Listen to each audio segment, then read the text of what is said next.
ہمارے ہاں بازار کھلتے تھے صبح فجر کے بعد، سارا گھر اٹھتا تھا، ناشتہ کر کے لوگ دکان پہ صبح صبح دکان کھولی، مغرب کے وقت بند کر دی، گھر آ گئے بچوں کے پاس،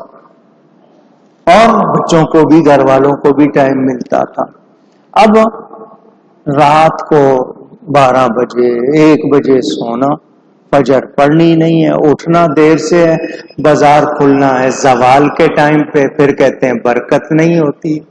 تو کھول کس ٹائم رہے ہو؟ کیونکہ حدیث شریف کے مطابق صبح فجر کے بعد فرشتے رزق بانٹتے ہیں، فرشتے اونچی پھر کہیے، کہلوا رہا ہوں یاد ہو جائے، صبح صبح آپ سو رہے ہیں، آپ غافل ہیں، جب آپ لینے والے نہیں بنے تو ملے گا کہاں سے؟ صبح اٹھتے تسبیحات پڑھتے،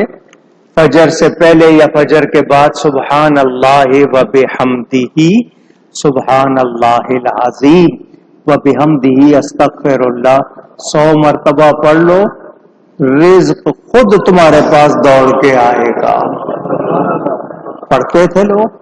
کھڑے ہو کے پڑھتے تھے، بیٹھ کے پڑھتے تھے، کچھ سنتوں فرضوں کے درمیان، کچھ فرض پڑھ کے سورج نکلنے تک یہ تسبیح پڑھتے تھے،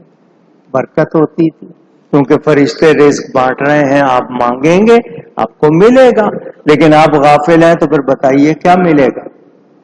کہاں سے ملے گا؟ تو ہماری کوتاہیاں ہمیں محروم کر رہی ہے، تو قرآن سے پیار ہونا چاہیے۔